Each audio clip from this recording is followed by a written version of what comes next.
Sesuatu yang menurut agama itu adalah baik, kadang-kadang menurut perasaan kita belum tentu baik. Menurut adat istiadat belum tentu baik. Padahal agama menjelaskan itu adalah suatu kebaikan.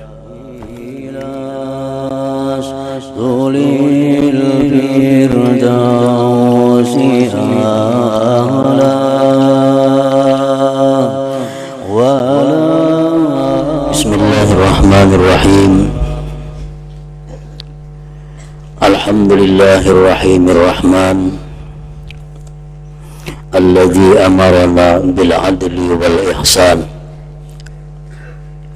wa nahana 'anil zulmi wal buhtan.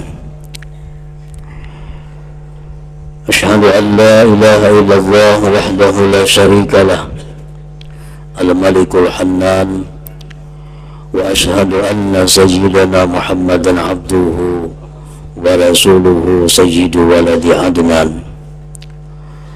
Allahumma salli wa sallim wa barik ala sayyidina wa habibina Muhammad wa ala alihi wa ashabihi wa dhurriyyatihi wa atba'ihi ila akhiriz zaman, amma ba'du.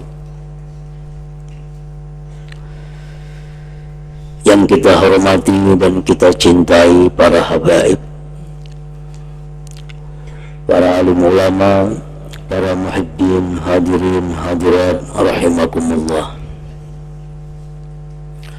Puji dan syukur senantiasa kita haturkan kehadirat Allah subhanahu wa ta'ala yang tidak henti-hentinya memberikan kita berbagai macam anugerah, taufik dan hidayah. Dan juga salawat dan salam kita haturkan kepada junjungan kita Nabi besar Muhammad sallallahu alaihi wasallam dan kepada seluruh keluarga, para sahabat, zurriyat dan pengikut beliau. Para muhibbin rahimakumullah, al-hadithus sabi'a asyar, hadis yang ke-17 dari 40 hadis.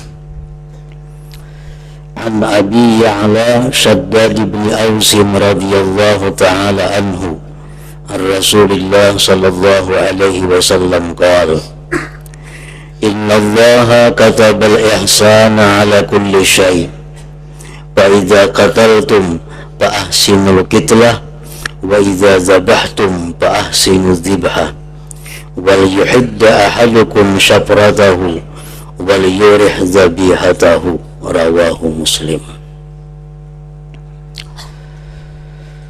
Dari Abi Ya'la Shaddad bin Aus radhiyallahu ta'ala anhu, dari Rasulullah sallallahu alaihi wasallam, beliau bersabda, inna Allaha katabal ihsan ala kulli syai'.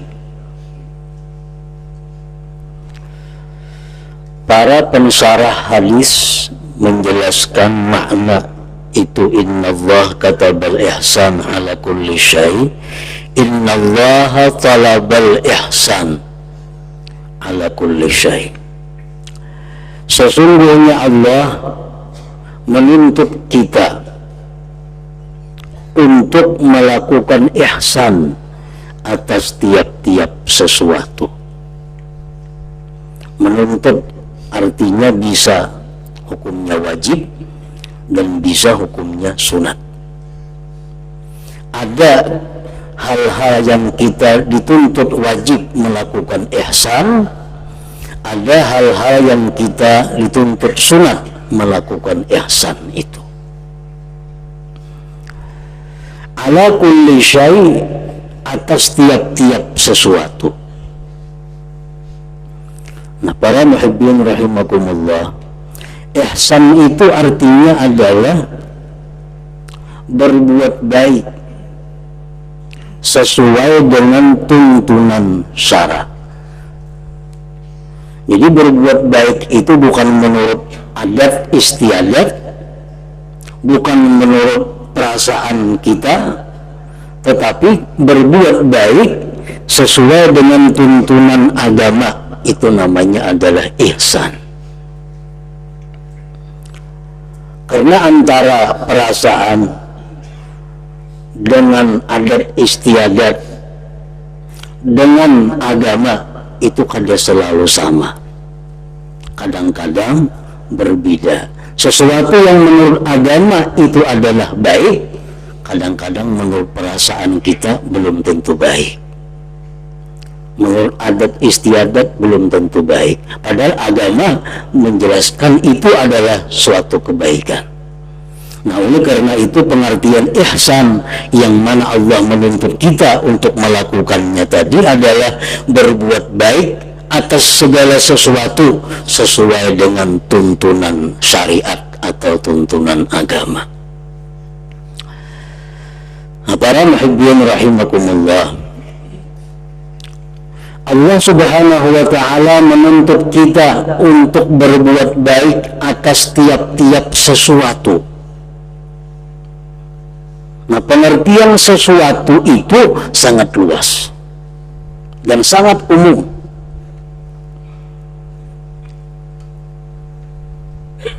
Sehingga mungkin di dalam sesuatu itu mencapai beberapa masalah. Para ulama kita telah menguraikan, menjelaskan pengertian sesuatu itu. Allah subhanahu wa ta'ala menuntut kita, memerintahkan kepada kita agar kita ini berbuat baik atas tiap-tiap sesuatu. Sesuatu itu adalah pertama an-nafsu, diri kita sendiri. Nah, Allah subhanahu wa ta'ala menuntut kita agar kita ini berbuat baik dengan diri kita sendiri. Nah, bagaimana caranya kita berbuat baik dengan diri sendiri itu? Ayyahmilaha ala ta'at wajidina bil mukhalafat. Antara lain mendorong diri kita untuk melakukan taat dan menjauhi yang bertentangan dengan hukum Allah. Nah, itu tanda bahwa kita melakukan kebaikan, melakukan ihsan kepada diri kita. Apa yang diperintahkan Allah, kita tekankan diri kita untuk segera melakukannya. Apa yang dilarang Allah, kita usahakan diri kita agar jauh daripada yang dilarang Allah. Bila kita mampu demikian, kita telah berbuat satu kebaikan kepada diri kita. Nah, orang-orang yang melanggar hukum Allah, orang-orang yang lalai dengan perintah Allah, itu sebenarnya adalah tidak berbuat baik dengan dirinya sendiri, bahkan mencelakakan dirinya sendiri. Dan termasuk lagi berbuat baik dengan diri kita sendiri adalah wala yuti'aha fi kulli ma turid. Dan kita tidak boleh mentaati akan diri kita pada tiap-tiap yang dia kehendaki. Kita ada punya nafsu. Imam Ghazali menjelaskan termasuk yang bisa memberikan gerak hati itu adalah nafsu.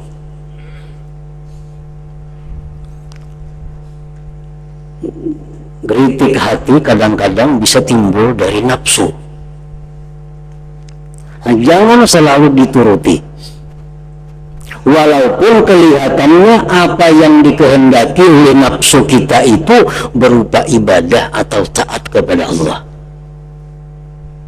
Karena nafsu ini bisa menyuruh kita maksiat, bisa menyuruh kita taat. Tidak sedikit taat-taat ibadah-ibadah yang didasari oleh nafsu. Nah, apabila kita berbuat baik kepada diri kita, kita jangan hendak selalu menuruti apa kehendak nafsu kita. Kita teliti, kita periksa apakah ini sesuai dengan apa yang diajarkan Allah dan Rasul atau tidak. Kalau menyuruh untuk melakukan maksiat, itu sudah jelas. Nafsu ada peran di situ. Sama halnya dengan syaitan. Cuma geritik nafsu ini biasanya mengarah kepada sesuatu. Contohnya, nafsu hendak melakukan satu munkar, satu yang dilarang, misalnya judi. Nah, setiap hari, setiap saat kita didesaknya untuk judi atau untuk riba. Lain pada itu tidak ada. Selalu didorongnya hati kita untuk melakukan riba. Nah, ini alamat bahwa itu adalah gerakan nafsu. Lain hal dengan syaitan. Nah, syaitan ini yang penting kita jatuh kepada maksiat, apapun bentuk maksiat itu. Nah, kita digudanya untuk riba, kalau kita kada mampan, maksiat yang lain lagi, maksiat selalu menawarkan macam-macam maksiat. Itu syaitan. Kalau nafsu biasanya mengarah kepada satu tujuan maksiat. Nah, nafsu bisa mengajak kita berbuat taat. Bagaimana tandanya perbuatan taat kita itu didasari nafsu atau ikhlas karena Allah? Kan mesti ibadah itu karena Allah, bukan karena nafsu. Tapi seringkali kita melakukan ibadah itu terdorong oleh nafsu tanpa karena Allah. Tandanya adalah apabila kita melakukan ibadah-ibadah yang kurang afdal, padahal kita mampu melakukan ibadah yang lebih afdal. Nah, ini tanda bahwa itu adalah bagian nafsu. Kita bisa melakukan ibadah yang lebih afdal, tapi kita kada hendak dan kita gawe ibadah yang kurang afdal. Nah, di sini ada nafsu. Karena kalau kita karena Allah pasti mencari yang paling banyak pahala. Nah, kalau karena nafsu, kita mencari ibadah yang sesuai dengan nafsu kita. Kita ambil contohnya. Kebiasaan mengqadha sembahyang.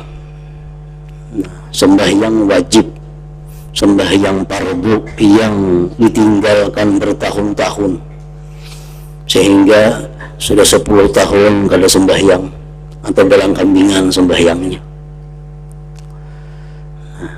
Di situ kita dituntut yang paling utama adalah mengqadha sembahyang itu. Tetapi kadang-kadang kita ini ketujuh umpat sembahyang tarawih, ketujuh umpat sembahyang duha, ketujuh umpat sembahyang tahajud, padahal qadaan kita masih banyak. Nah, bila mana kita meninggalkan sembahyang qadaan itu padahal itu lebih utama, tapi kita melaksanakan ibadah lain yang justru di bawah nilainya, itu menunjukkan nafsu dari kita, bukan dari Allah ibadah itu. Nah, bila sesuatu berasal dari nafsu, tentu tidak ada nilai di sisi Allah Subhanahu wa Ta'ala. Orang qadaan masih banyak lagi, sembahyang sunat lain, malah Allah menerima, kada mau. Tapi nafsu kita selalu ingin sembahyang sunat, padahal qadaan hutang banyak. Nah, ini contoh. Contoh lagi, ada keluarga kita, tetangga kita yang sakit, kada kawa berobat, duitnya kada ada. Ini membantu orang seperti ini pahalanya luar biasa besarnya. Orang ini menderita sakit, mesti dioperasi, biaya operasi kada ada. Satu-satunya keluarga yang terpandang yang tambah duit kita, tetangga yang tambah duit temennya kita. Nak operasi kada kawa, sidinnya duitnya kada ada, memerlukan duit 2-3 juta. Nah, membantu orang seperti ini pahalanya sangat besar. Tapi kita kada tergerak hati untuk melakukan itu. Mengeluarkan duit kita 3 juta untuk itu kita keberatan. Tapi kalau ada orang bawa ziarah Wali Songo, pendahulu mendaftarnya ini, pendahulu mendaftar ada ziarah Wali Songo, ini habis duit 23 juta juga, pamulaan mendaftar. Ini sudah jelas ziarahnya ini tidak mendatangkan berkah di sisi Allah. Kenapa? Nafsu. Ziarah itu ada raminya, ujuk-ujuk satu kamarinya. Kalau membantu orang operasi apa ada? Nah, padahal membantu orang sengsara lebih besar pahalanya daripada itu. Ini menunjukkan bahwa ibadah kita ziarah itu tidak ada nilai. Tidak ada nilai. Karena kita meninggalkan ibadah yang lebih besar pahalanya, mengejar yang pahalanya rendah, menunjukkan nafsu kita yang berperan dalam diri kita. Itu contohnya. Nah, jadi jangan hendak mentaati setiap apa yang diminta nafsu kalau kita ingin berbuat baik kepada diri kita sendiri. Nah, pertama itu. Yang kedua, termasuk tiap-tiap sesuatu atas segala sesuatu itu adalah berbuat baik kepada seluruh manusia, terutama kaum muslimin. Nah, bagaimana bentuk ihsan kita kepada manusia?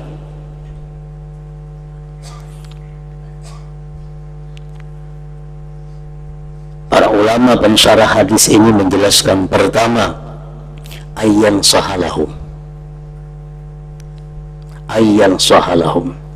bahwa dia bermaksud baik bagi manusia itu.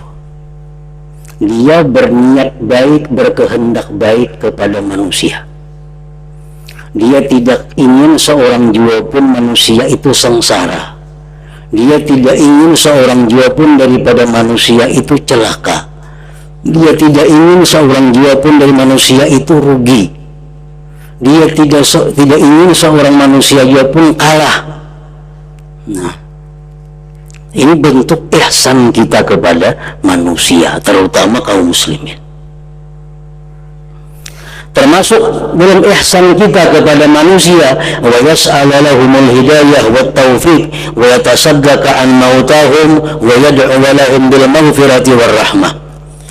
Termasuk ihsan kita kepada kaum muslimin, kita memintakan bagi mereka taufik dan hidayah, memintakan mereka itu ampunan, kita bersedekah kepada orang-orang yang mati dari kaum muslimin.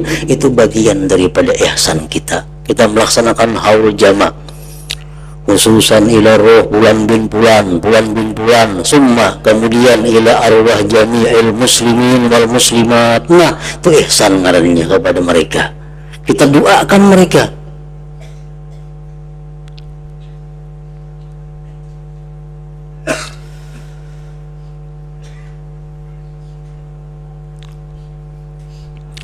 Para muhibbin rahimakumullah, di dalam hadis ini Rasulullah secara khusus menerangkan tentang ihsan itu.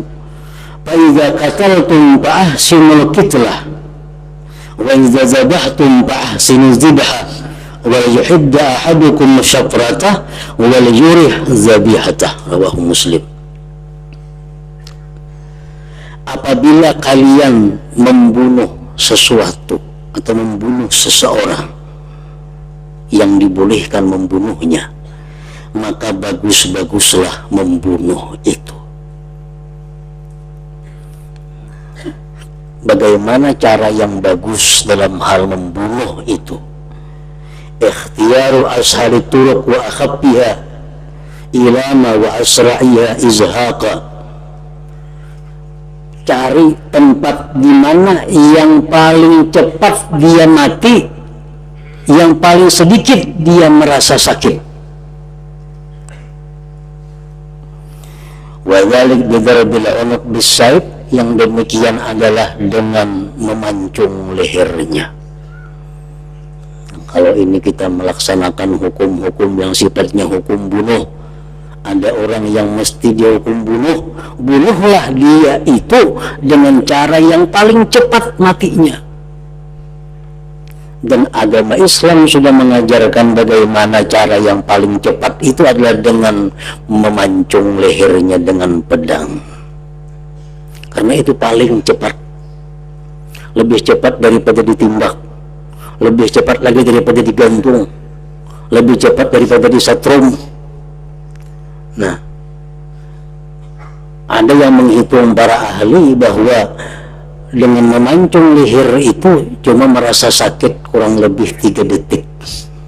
3 detik. Kalau digantung bisa seperempat jam sakitnya. Ditimbak berpuluh menit sakitnya. Jadi Islam mengajarkan dengan dipotong leher dengan pedang yang tajam itu cuma 3 detik merasa sakit. Nah, melaksanakan dengan demikian itu adalah ihsan terhadap membunuh. Sampai membunuh pun kita diajarkan untuk ihsan, untuk berbuat baik. Wa idza zabahtum fahsinu dzibha, dan apabila kamu menyembelih, baik-baiklah menyembelih itu.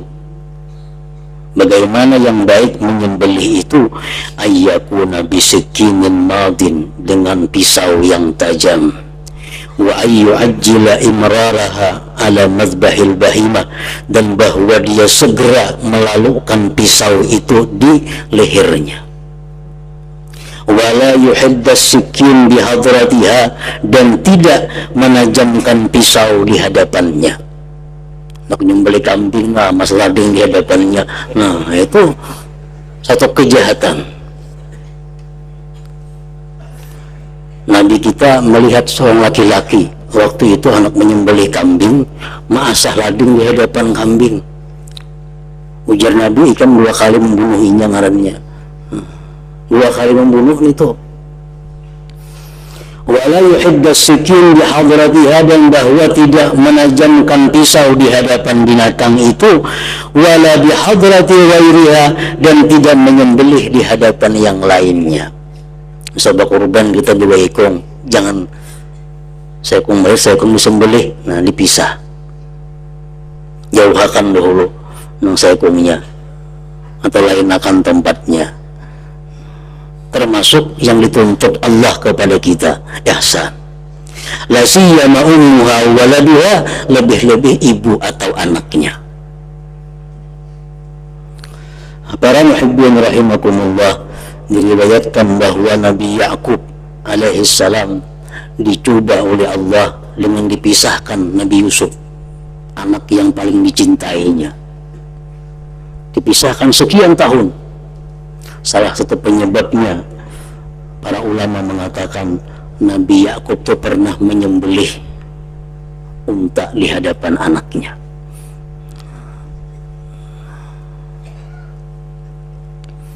Akhirnya dibalas Allah di dalam dunia kehilangan anak yang paling dicintai, Nabi Yusuf alaihissalam. Para muhibbin rahimakumullah, orang-orang yang melakukan ihsan disebut muhsin kalau laki-laki, muhsinah kalau perempuan. Tidak sedikit ayat Al-Quran yang menyatakan keutamaan, kemuliaan orang-orang yang mampu melakukan ihsan ini. Firman Allah Subhanahu wa taala, wa ahsinu innallaha yuhibbul muhsinin. Ihsanlah kamu, lakukanlah ihsan, berbuat baik, terutama kepada diri kita sendiri. Dalam agama itu yang penting dicari keselamatan diri sendiri, itu utama. Ibadah diutamakan diri sendiri. Untuk pendekatan kepada Allah yang paling utama diri sendiri. Contohnya berfitrah umpamanya, di rumah ada 5 yang difitrahi, beresnya cuma cukup untuk seekor. Siapa yang difitrahi? Ya seorang dulu. Yang lain udah tahu urusannya. Ini urusan ibadah. Al-isar bil urat makruhun, mengutamakan orang lain dengan ibadah itu dimakruhkan. Menyesap di muka Anda kosong, datang kita berdua, jangan menyuruh kawan, makruh kita. Kalau perlu berdahuluan. Jangan bertunjulan memenuhi sab menurukat saya kok ada boleh itu, karena ini ibadah, mengutamakan orang lain dalam ibadah itu dicela. Kalau urusan dunia mengutamakan orang lain itu mulia. Nah, wa ahsinu, berbuat baiklah kamu, innallaha yuhibbul muhsinin, Allah mencintai orang yang berbuat baik. Bila Allah mencintai, nah, maka orang tersebut tidak akan ada punya dosa. Selalu dihapus Allah dosanya, kesalahannya. Amal ibadah selalu diterima Allah, karena Allah sudah ada cinta kepada orang itu. Nah, innallaha yuhibbul muhsinin. Dalam Al-Quran lagi Allah menyatakan inna rahmatullah qaribun minal muhsinin, bahwa rahmat Allah itu dekat dengan orang-orang yang muhsinin, dengan orang-orang yang berbuat baik. Kasih sayang Allah, rahmat Allah itu berputar-putar di sekeliling orang yang melakukan ihsan tadi. Dan yang lebih kuat lagi firman Allah, wa innallah lama'al muhsinin, sungguh bahwa Allah itu bersama orang muhsinin. Allah bersama dengan orang yang berbuat ihsan. Kalau sudah Allah bersama ini manusia, bersama ini orang ini kadang akan menemui kesusahan, kadang akan menemui kesulitan, kesengsaraan, baik dunia apalagi akhirat, karena dia bersama dengan orang yang maha mulia, maha kaya, maha segala-galanya. Innallah lama'al muhsinin. Firman Allah lagi di dalam Al-Quran, fa innallaha la yudhi'u ajral muhsinin, Allah tidak akan menyia-nyiakan pahala orang yang muhsin itu. Orang yang berbuat baik itu sekecil apapun pahalanya Allah akan pelihara, tidak akan Allah sia-siakan. Lahum ma yasha'una 'inda rabbihim dzalika jazaa'ul muhsinin, bagi mereka itu apa yang mereka mau di sisi Tuhan, apa yang mereka hendak, apa yang mereka inginkan diberikan oleh Allah Subhanahu wa ta'ala. Syaratnya kita melakukan ihsan, kita mesti jadi orang termasuk muhsinin yang melakukan kebaikan-kebaikan, terutama kepada diri kita sendiri. Nah, para muhibbin rahimakumullah, selanjutnya hadis yang ke-18 ila hadratin Nabi sallallahu alaihi wasallam. Al-Fatihah.